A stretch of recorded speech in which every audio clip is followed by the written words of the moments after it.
तो अगला सवाल लिखेंगे हम लोग। इंडिपेंडेंट इवेंट चल रहा था अपना। अगला सवाल जो है, 4 person can hit a target correct with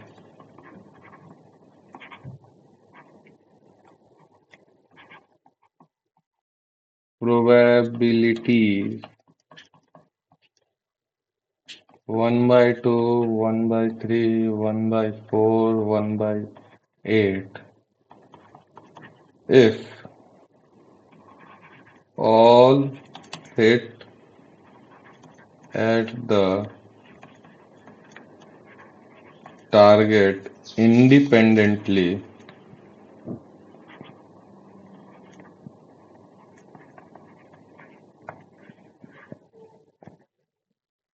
then the probability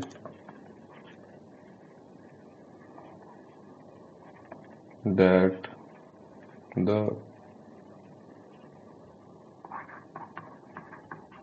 target would be hit are। मतलब आपसे क्या बोला है कि 4 पर्सन किसी टारगेट को हिट करेंगे, उसकी इंडिपेंडेंट प्रोबेबिलिटी, मतलब P1, P2, P3, P4 की बात करें तो ये क्या है? ये पिछले सवाल जैसा ही है। P1 आपको हाफ दिया हुआ है, P2 आपको कितना दिया हुआ, 1/3, और P3 आपको 1/4, और P4 आपको 1/, आगे भाई, 8 दिया है। तो ये क्या है? हिट करने की प्रोबेबिलिटी है। अब बात इसमें यही है, ये क्या है? हिट करने की प्रोबेबिलिटी। अब आपसे पूछा है, then the probability that the target would be hit. अब टारगेट हिट हो इसकी प्रोबेबिलिटी। अब टारगेट हिट होने की प्रोबेबिलिटी का मतलब क्या है? कि किसी एक से टारगेट हिट हो, किसी दो से टारगेट हिट हो, किसी तीन से टारगेट हिट हो, या चारों के चारों से टारगेट हिट हो। इन इन सभी केसेस में टारगेट तो हिट हो ही रहा है अपना। बोलो, इन सभी केसेस में टारगेट तो हिट होगा ना? बोलिए। तो हम क्या करेंगे, इसको कैसे निकालेंगे? इसको हम निकालेंगे प्रोबेबिलिटी ऑफ हिटिंग अ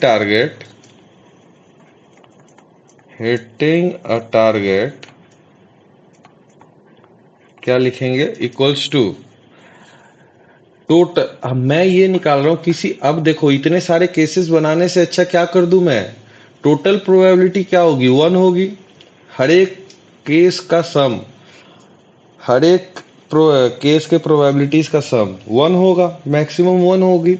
उसमें से मैं माइनस कर दूं कौन सी प्रोबेबिलिटी? प्रोबेबिलिटी ऑफ कि हिट ही नहीं हुआ, किसी से हिट नहीं हुआ। No one can hit. ये देखो पिछले जैसा ही सवाल बना क्या? एक पिछला पिछला जो हमने जे एडवांस वाला सवाल किया था, उसमें क्या था? हमसे पूछा था कि भाई बताओ कि एटलीस्ट वन से क्वेश्चन सॉल्व हो जाए, यही पूछा था। तो एटलीस्ट वन का भी तो मतलब वही हुआ ना। अब इसमें हल्का सा लैंग्वेज ही चेंज किया ना आपका, हल्का सा लैंग्वेज चेंज किया कि टारगेट हमारा हिट होना चाहिए, बस ये बोला। टारगेट हमारा हिट होना चाहिए मतलब वही हुआ कि एटलीस्ट वन से हिट होना चाहिए, यही हुआ ना बात। तो उसमें इसमें भी हम क्या करेंगे, 1 माइनस कि किसी से हिट ना हो। अब किसी से हिट ना हो तो इसके लिए क्या निकालना पड़ेगा? P1 बार लिख देता, कॉम्प्लीमेंट ये निकालना पड़ेगा। ये क्या हो जाएगा? 1 - 1/2, डेट इज हाफ ही होगा। मतलब इससे P1 से हिट नहीं हुआ। P2 कॉम्प्लीमेंट ये निकालना पड़ेगा, तो 1 - 1/3, डेट इज 2/3। P3 कॉम्प्लीमेंट, तो ये क्या हो जाएगा? 1 - 1/4, डेट इज 3/4। P4 कॉम्प्लीमेंट, तो ये क्या हो जाएगा, 1 - 1/8 दैट इज 7/8। यही हो जाएगा क्या बेटा? पिछले सवाल जैसा ही है एग्जैक्ट।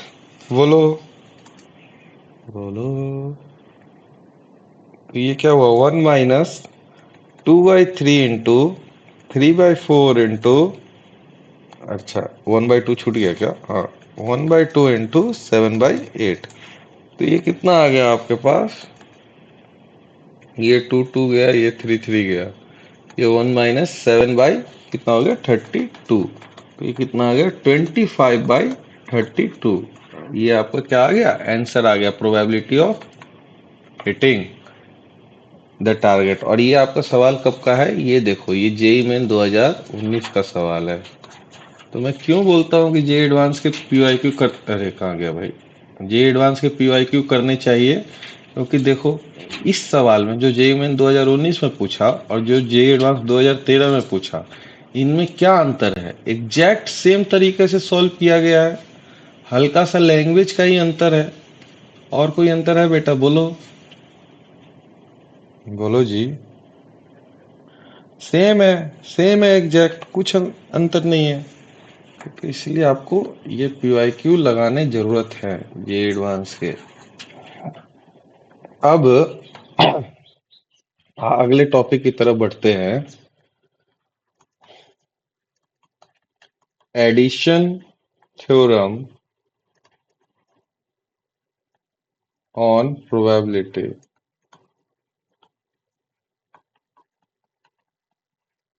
एडिशन थ्योरम आपका क्या बोलता है, चलो इसको जो है ना, मैं एक मिनट को पीपीटी से समझो यार, इतना लिखेगा कौन, वहां से फिर मैं आपको वो कर दूंगा। कहाँ गया, क्लास 11 प्रोबेबिलिटी।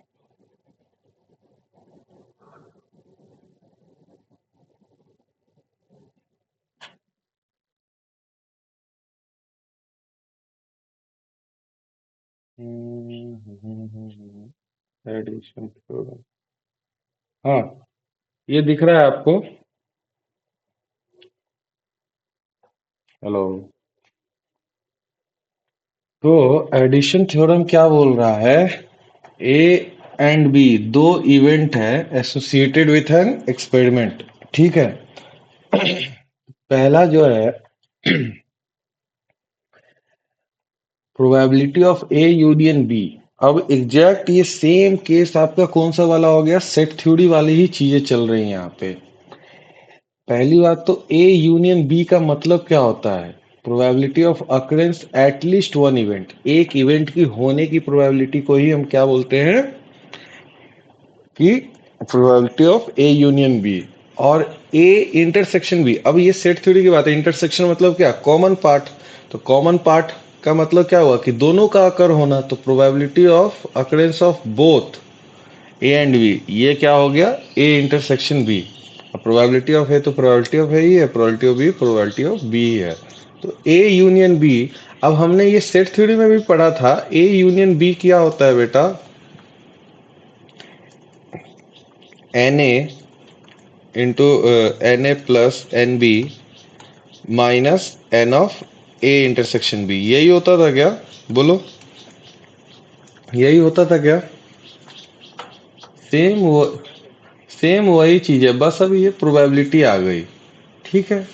तो ए यूनियन बी, क्यों ये माइनस क्यों किया, क्योंकि ये जो ए इंटरसेक्शन बी वाला पार्ट है ये दोनों जगह काउंट हो रहा है, इसलिए इसमें क्या किया हमने, माइनस कर दिया, ठीक। अब ये आगे बढ़ा जाए, probability at least one event will occur, at least one event will occur का मतलब वही हुआ क्या, probability of A union B, कि ए यूनियन बी के होने की प्रोबेबिलिटी, यही हुआ एटलीस्ट वन। कहीं पे भी आपको एटलीस्ट वन दिखे तो आपको समझ में आना चाहिए भाई ये क्या लिखा हुआ है, ए यूनियन बी लिखा हुआ है, probability of A union B हमसे पूछ रहा है, ठीक। तो ये क्या होता है, probability of A plus probability of B minus of probability of A intersection B. अब उसके बाद आपसे बात हुई, ये तो था क्या, एटलीस्ट वन इवेंट विल अकर, ठीक, मिनिमम एक। इसको आप ऐसे कॉमन सेंस से भी समझ सकते हैं। क्या लिखा है, एटलीस्ट वन अकर हो, मतलब एक अकर हो या दो अकर हो। तो एक अकर हो ये, या दोनों अकर हो, तो ये पूरा कवर हुआ। बात समझ में आई आपको? इसलिए ए यूनियन बी हुआ। अब अगला क्या है इसमें कि एग्जैक्टली वन का मतलब क्या हुआ कि भाई सिर्फ ए हो या सिर्फ बी हो, ये इंटरसेक्शन वाला पार्ट नहीं चलेगा। तो इसके लिए क्या करोगे, probability of A plus probability of B minus two times of probability of A intersection B. Two times क्यों किया, क्योंकि ये जो ए इंटरसेक्शन बी जो है, ये बी का भी पार्ट है और ये ए का भी पार्ट है। तो इसलिए हमने ये यहाँ पे टू टाइम्स किया है। बात समझ में आई आपको? बात समझ में आई बेटा? अब अगला सिर्फ ए की बात करें, प्रोबेबिलिटी ऑफ ओनली ए अकर, तो ये तो सिंपल सी बात है, सिर्फ इंटरसेक्शन वाला पार्ट प्रोबेबिलिटी ऑफ ए में से माइनस कर दो। ठीक है, अब हम लोग क्वेश्चन पे चलते हैं। क्वेश्चन से पहले इसका थोड़ा आपका जो है ना स्क्रीनशॉट लेके डाल ही दूं मैं, फिर झमेला नहीं रहेगा। जैसे पहले वाला भी है ना, ठीक है, आपके नोट्स बन जाएंगे, नोट्स बनाने की झंझट नहीं रहेगी।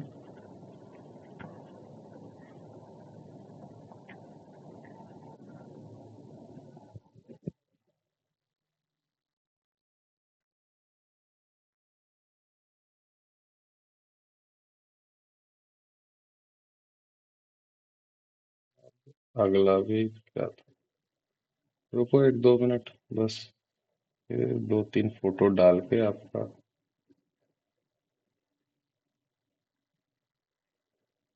अगला ये,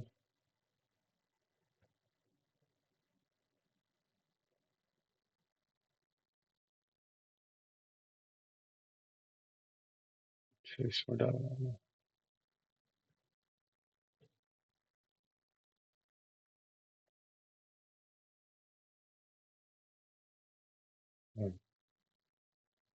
फिर अगला,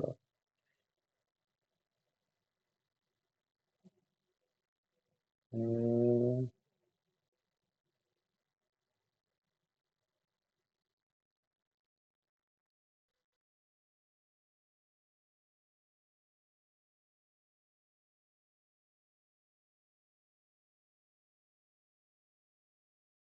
फिर एक लास्ट वाला क्या था अपना,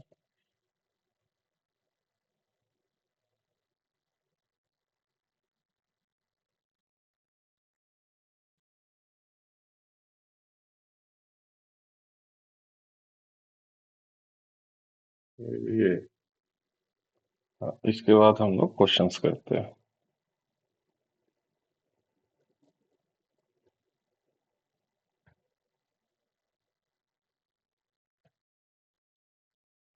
तो आगे बढ़ते हुए अब अगला सवाल हम लोग करते हैं।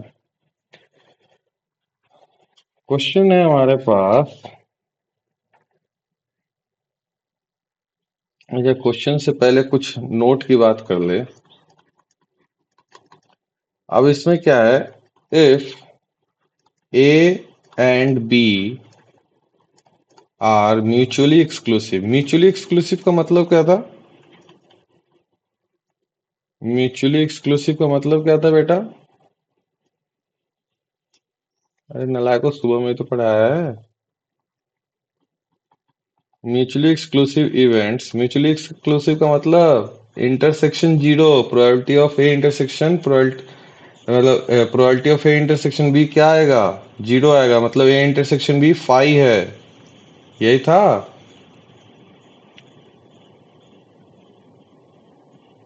हेलो। देन अगर ए or B mutually exclusive event है, तब probability of A union B क्या हो जाएगा, ये सीधे क्या हो जाएगा, probability of A plus probability of B. कोई आया क्या? Probability of A plus probability of, सब मिनिमाइज करो, ढूंढूं, ढूंढूं, ढूंढूं। कौन आया है? कोई तो आया है। प्रोबेबिलिटी ऑफ कहाँ गया, यहाँ लिख रहा था मैं, हाँ। क्या हो जाएगा, probability of A intersection B zero हो जाएगा। कैसा इसका वेन डायग्राम बनेगा, दोनों म्यूचुअली एक्सक्लूसिव है तो कोई भी इंटरसेक्शन का पॉइंट ही नहीं रहेगा। तो probability of A intersection B क्या होगा आपका, जीरो हो जाएगा। बात समझ में आई आपको। तो नोट नंबर वन तो ये था, नोट नंबर कि म्यूचुअली एक्सक्लूसिव इवेंट का ए यूनियन बी क्या होगा, probability of A plus probability of B. अब note number two, note number two, if A and B are exhaustive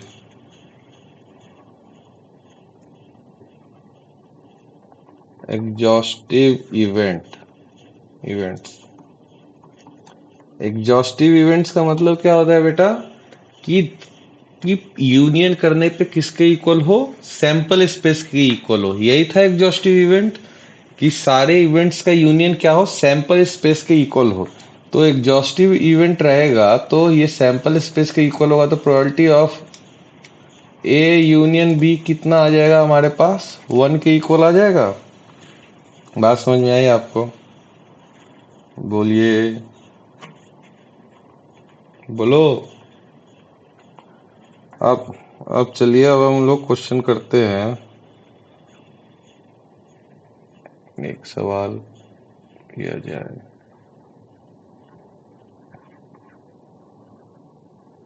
question लिख रहा हूँ, ट्राई करना जरा। Let A and B be two events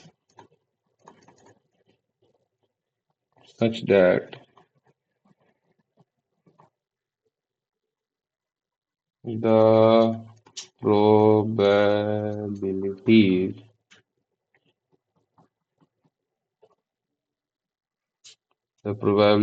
that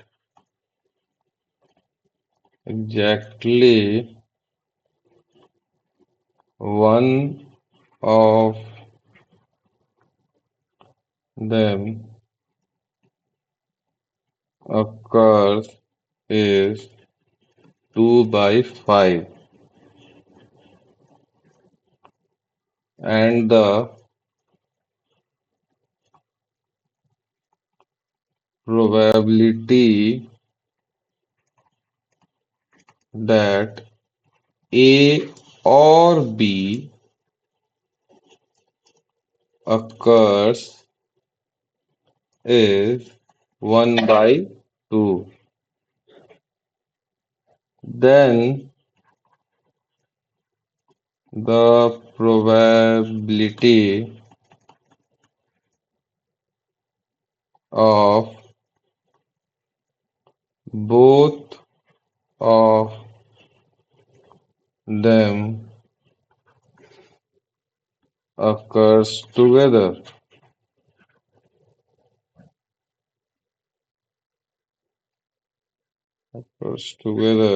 is, ये आपको फाइंड करना है।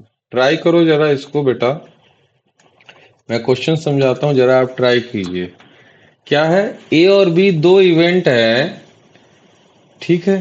Such that the probability that exactly one occur, कि एग्जैक्टली वन अकर हो, इसकी प्रोबेबिलिटी क्या है, 2/5 है। अब probability of A or B अकर हो, इसकी प्रोबेबिलिटी क्या है भाई, बोलो, 1/2 है। तो आपसे पूछा है कि दोनों अकर हो, इसकी प्रोबेबिलिटी बताओ। तो बेटा ये सारे टर्म्स अभी मैंने ऊपर समझाए हैं, कि एग्जैक्टली वन का मतलब क्या है। ये देखो आ गया, exactly one event will occur, exactly one, देखो ये है। फिर उसके बाद क्या इसमें बोला, probability that A or B occur, A or B अकर का मतलब क्या हुआ, ए यूनियन बी ही हुआ क्या, ए और बी अकर, ये क्या होगा, एटलीस्ट वन वाला बात हो गया क्या, ए और बी अकर। बात समझ में आई आपको। और आपसे पूछा क्या है, आपसे पूछा क्या है कि बताओ किसकी probability, probability of both of them occur. Both of them का मतलब क्या हुआ, इंटरसेक्शन वाला पार्ट हुआ क्या, बोथ ऑफ देम। बोलो। या ना प्रोबेबिलिटी आकर, सेकंड पॉइंट देखो, बोथ ऑफ देम। तो ट्राई करो जरा सॉल्व करने का, ट्राई कीजिए। एक तरीके से ये आपका सेट थ्योरी का ही सवाल है, प्रोबेबिलिटी का कुछ इसमें खास नहीं है, सेट थ्योरी का ही सवाल हुआ ये। ट्राई करो जरा।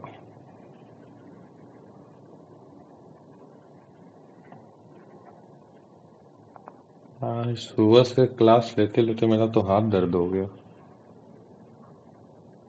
ट्राई करो।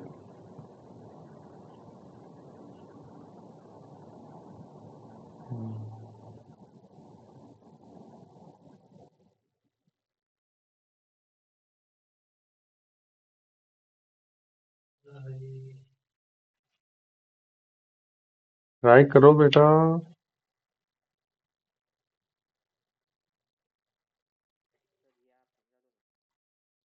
देखो,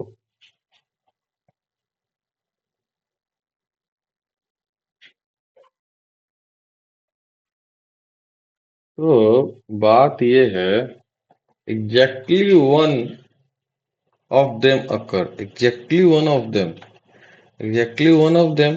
अब हमें फॉर्मूला नहीं आ रहा तब भी हम थोड़ा समझे, एग्जैक्टली वन ऑफ देम। अगर कुछ इस तरीके का वेन डायग्राम बनता है तो एग्जैक्टली वन का मतलब क्या हुआ कि या तो सिर्फ ए हो या तो सिर्फ बी हो, यही हुआ मतलब। तो एग्जैक्टली वन को आप क्या लिखोगे, probability of A plus probability of B minus 2 times of probability of A intersection B, यही लिखोगे क्या एग्जैक्टली वन को। और ये किसके इक्वल है, 2/5 के। ये क्या लिखा हुआ है आपको, इसमें डाउट है तो बोलो। Exactly exactly one, exactly one का यही लिखोगे।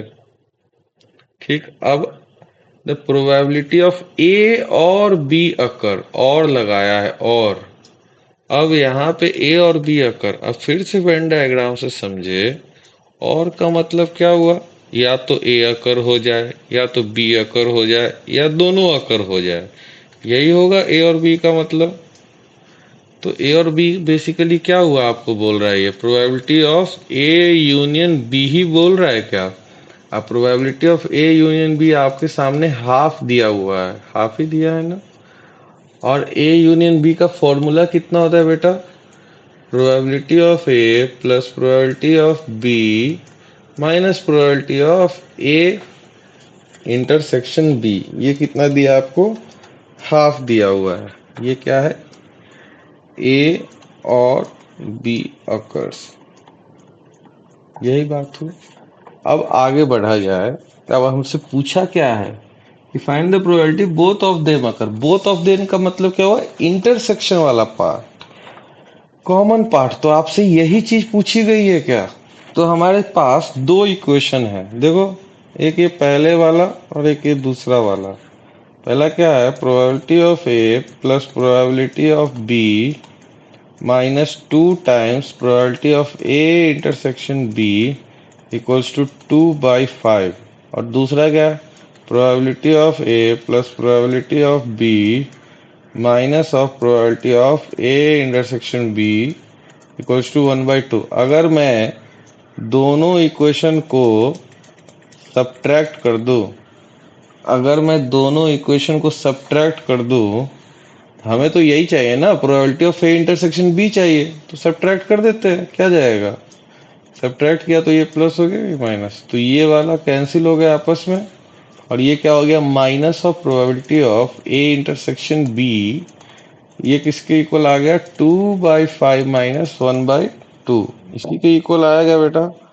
अब 2/5 माइनस 1/2 कितना हो गया इधर, ये 10 हुआ, 4 - 5, तो ये कितना आया, minus of probability of A intersection B. तो ये आ गया minus of probability of A intersection B, जो हो गया -1/10 के इक्वल आ गया। मतलब ये probability of A intersection B किसके इक्वल आ गया, 1/10। यही आपसे पूछा था कि ए इंटरसेक्शन बी बताओ, प्रोबेबिलिटी का, probability of A intersection B बताओ। तो आंसर क्या हो गया आपका 1/10। ये भी आपका किसका सवाल था? ये आपका जेई मेन 2020 का सवाल है। जेई मेन 2020 का। ठीक है, अब आगे बढ़ते हैं।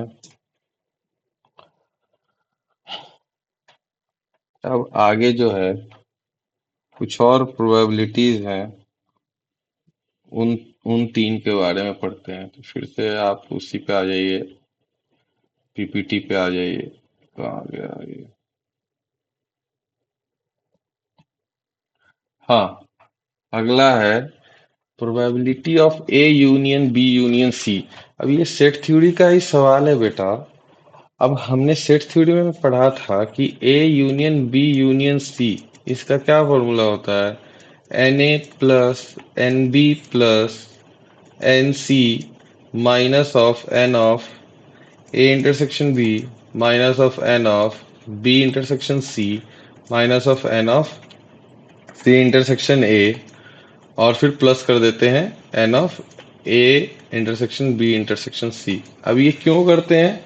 अब A union B union C चाहिए तो सब लेना पड़ेगा हमें, ये पूरा लेना पड़ेगा। लेकिन यहाँ पे देखो, ये वाले पार्ट में जहाँ पे मैं एक कर्सर चला रहा हूँ, इस वाले पार्ट में, अच्छा फुल स्क्रीन करता हूँ आपको और अच्छे से कहीं दिखे।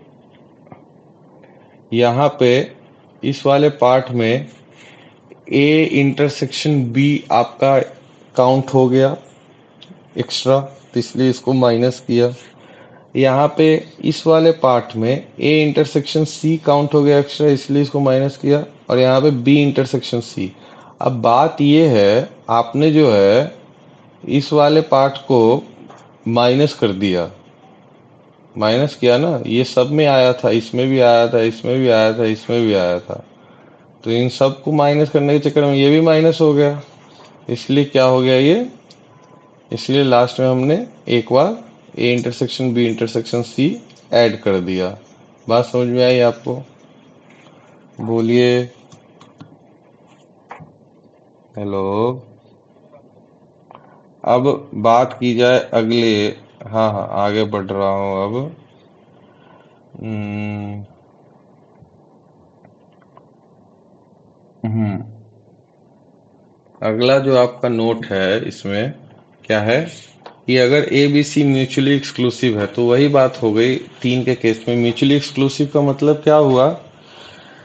म्यूचुअली एक्सक्लूसिव का मतलब क्या है कि तीनों इंडिपेंडेंट है। म्यूचुअली एक्सक्लूसिव का मतलब क्या हुआ कि तीनों कैसे सर्कल बनेंगे आपके पास, इस तरीके के, मतलब तीनों अलग अलग हैं इवेंट्स, कोई एक दूसरे के साथ इंटरसेक्ट नहीं कर रहे हैं, तो इस तरीके के सर्कल बनेगा म्यूचुअली एक्सक्लूसिव का। ये आपका ए, ये बी, ये सी। म्यूचुअली एक्सक्लूसिव यही था ना कि इंटरसेक्शन ना आए हमारे पास। तो इंटरसेक्शन नहीं रहेगा तो म्यूचुअली एक्सक्लूसिव है, तो probability of A plus probability of B plus probability of C हो जाएगा, अगर A union B union C निकालना है हमें तो। बात समझ में आई आपको? और बात करें एग्जॉस्टिव इवेंट, एग्जॉस्टिव का मतलब क्या है? एग्जॉस्टिव का मतलब होता है कि यूनियन सैंपल स्पेस के इक्वल होना चाहिए। तीनों इवेंट्स, यहाँ पे अब तीन इवेंट है, तो तीनों इवेंट का जो है, एक मिनट बेटा, क्लास ले रहा हूँ, अभी क्लास ले रहा हूँ। तीनों इवेंट जो है, तीनों इवेंट के जो सैंपल स्पेस का यूनियन जो है, सॉरी, तीनों इवेंट का जो यूनियन है वो सैंपल स्पेस के इक्वल होना चाहिए। तो यही एग्जॉस्टिव इवेंट होता है। तो अगर तीनों इवेंट का यूनियन सैंपल स्पेस के इक्वल है तो उनकी प्रोबेबिलिटी क्या हो जाएगी? 1 के इक्वल हो जाएगी। ये बात समझ में आई आपको? बोलिए, आगे बढ़ा जाए। अब इसमें अगला जो है, अगला है probability of exactly two event occurs. Exactly two event occur का मतलब क्या है कि या तो, अब यहाँ पे देखो, अब जब मैं ए इंटरसेक्शन बी बोलता हूं तो ये वाला पार्ट भी काउंट हुआ, फिर से ये वाला पार्ट, ए और ए इंटरसेक्शन सी बोलो तो ये पूरा काउंट होगा, फिर बी इंटरसेक्शन सी बोलो तो ये पूरा काउंट होगा। तो ये वाला जो पार्ट है, ये जो कॉमन एरिया है, ये 3 बार काउंट हो गए ना। ए इंटरसेक्शन बी में भी काउंट हुआ, ए इंटरसेक्शन सी में भी काउंट हुआ, और बी इंटरसेक्शन सी में भी काउंट हुआ। इसलिए इसको हमने 3 बार सब्ट्रैक्ट कर दिया। बात समझ में आई आपको? 3 बार क्यों सब्ट्रैक्ट किया? एग्जैक्टली टू बोला तो probability of A intersection B plus probability of B intersection C plus probability of C intersection A. और -3 टाइम्स क्यों? क्योंकि ये कॉमन वाला पार्ट 3 बार काउंट हो रहा है, इसलिए इसको माइनस कर दिया हमने। ठीक है, अब तीसरा इसमें probability of exactly one of the event A B C, तीनों में से कोई एग्जैक्टली वन अकर हो। अब एक अकर होना मतलब probability of A plus B plus C किया। अब 2 times probability of A intersection B क्यों किया हमने 2 टाइम्स? क्योंकि ये वाला पार्ट जो है, ये वाला पार्ट ए में भी काउंट होगा, बी में भी काउंट होगा। ठीक, फिर ये वाला पार्ट माइनस किया 2 टाइम्स, फिर ये वाला पार्ट माइनस किया 2 टाइम्स। अब ये 2 टाइम्स जब हमने माइनस किया, तो इसको तो फिर हमने, ये जो कॉमन एरिया है इसको तो हमने 6 बार माइनस कर दिया। 6 बार माइनस कर दिया मतलब इसमें से भी हटा दिया, उसमें से भी हटा दिया, 6 बार हटा दिया। तो इसलिए जो है कॉमन एरिया जो है इसको हमने 3 बार लास्ट में ऐड कर दिया। बात समझ में आई आपको? बोलिए। अब इसको आपके उस पे डाल देते हैं, ये वाली, यहाँ से।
अब हम लोग आगे बढ़ते हैं, क्वेश्चन करते हैं भाई।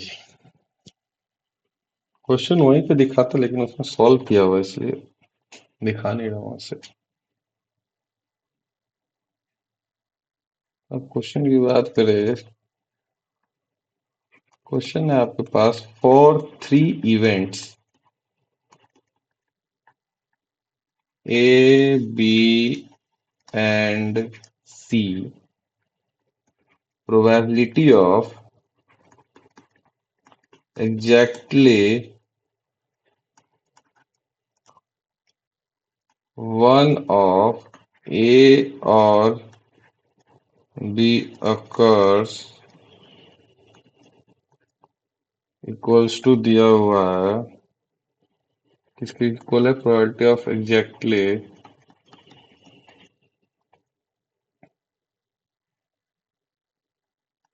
वन ऑफ बी और सी occurs।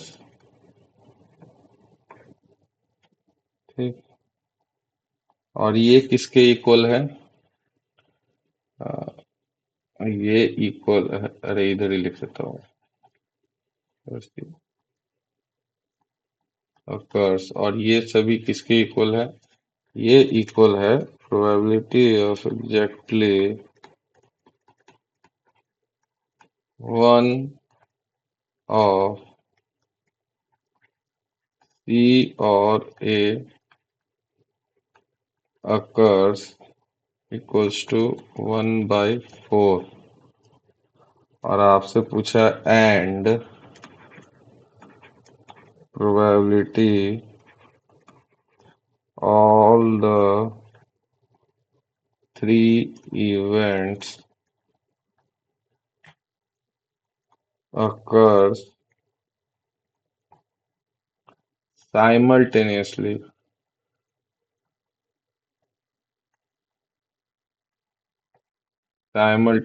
equals to 1/6 1/16 1/16 तो आपसे पूछा है then the probability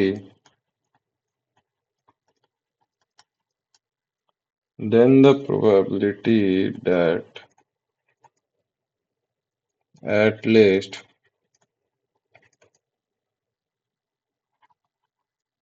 one of the event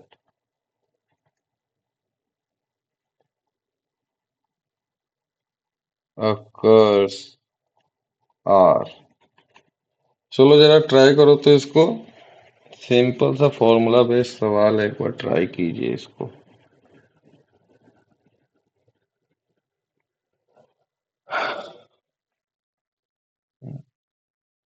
try करो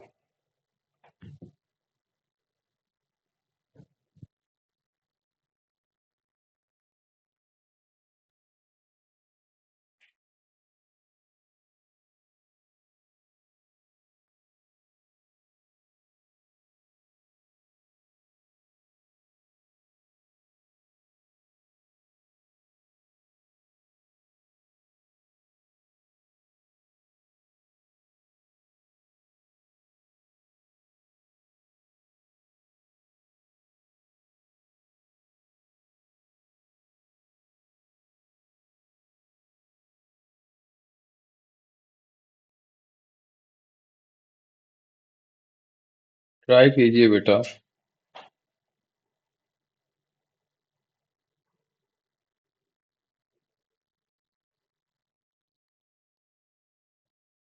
चलो मैं ही करता हूँ गधे हो तुम लोग बैठे रहते हो नालायक हो हाँ तो देखे क्या बोल रहा है probability of exactly one of A or B occur exactly one of A or B अकर ऊपर जाओ देखो कौन सा है इसमें तो नहीं है exactly one A or B अकर देखो और ऊपर जाओ इससे भी ऊपर देखो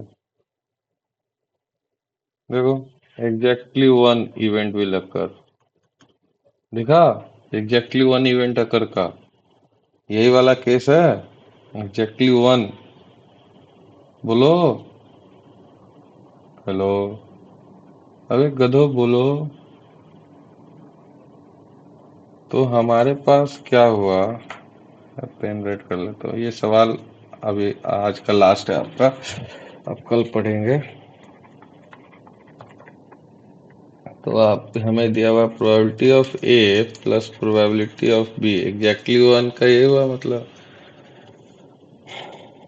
और minus of 2 times of probability of A intersection B exactly one का यही था नहीं समझ में आया तब भी कैसे देखो एग्जैक्टली वन का क्या मतलब है सिर्फ ए हो या सिर्फ बी हो यही हो सकता है ए और बी और 2 times A intersection B minus करोगे क्यों ए इंटरसेक्शन बी जो है ए में भी आता है और बी में भी आता है और ये सब किसके इक्वल है प्रोबेबिलिटी ऑफ बी और एग्जैक्टली वन बी और सी एग्जैक्टली वन सी और ए मतलब कि ये सब किसके इक्वल है बी और सी में भी एग्जैक्टली वन है ठीक -2 times of probability of B intersection C ये भी 1/4 फिर उसके बाद probability of C plus probability of A -2 times of probability of C intersection है ये भी कितना 1/4 अब हमें निकालना क्या है then the probability that at least one of event अकर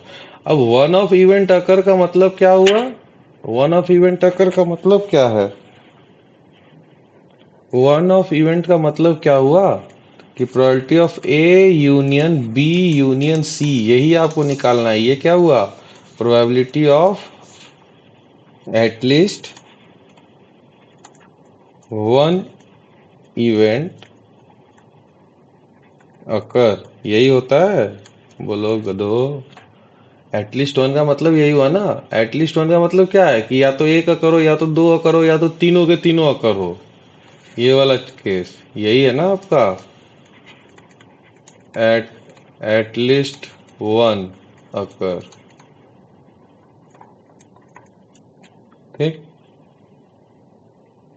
तो हाँ, ये आपको निकालना है। तो इसका फॉर्मूला होता क्या है, इसका फॉर्मूला होता है probability of A plus probability of B plus probability of C minus probability of A intersection B minus probability of B intersection C minus probability of C intersection A और plus three बोल रहा हूँ, plus probability of A intersection B intersection C. यही हो जाता है, यही करते हैं। तो यहां से गौर करिए, आप अगर इन तीनों को सम कर देंगे, अगर हम इन तीनों को सम करेंगे तो हमारे पास क्या आएगा, टू टाइम्स टू ओवरऑल मैं कॉमन निकाल रहा हूँ, probability of A plus probability of B plus probability of C minus probability of A, sorry, A intersection B minus probability of B intersection C minus probability of C intersection A. यही आएगा क्या, और ये सब किसके equal है, तीनों को ऐड किया तो मैंने 1/4 प्लस 1/4 प्लस 1/4 3/4 के इक्वल है। ठीक है, अब ये 2 को लाके मैंने इधर डिवाइड कर दिया तो ये किसके इक्वल आ गया, 3/8 के इक्वल आया। ये 2 इधर से हटाया और इधर डिवाइड कर दिया। ठीक है, बोलो यहां तक बात क्लियर, बोलिए। अब ये, हाँ नहीं क्लियर है, क्लियर है कि नहीं क्लियर है, ठीक है।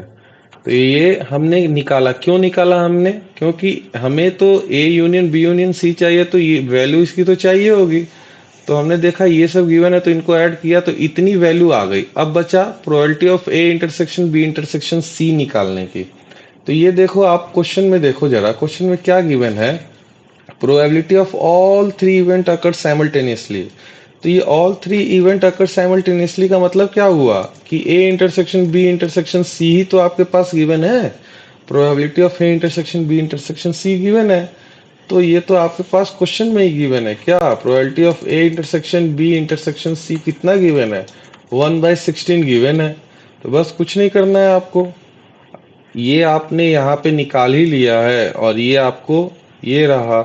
तो probability of A union B union C किसके इक्वल हो जाएगा, 3/8 प्लस 1/16 डेट इज 7/16। आपका क्या हो गया, आंसर हो गया। और ये था आपका सवाल जेई मेन 2017 का। ठीक है बेटा, आज के लिए इतना ही, मिलते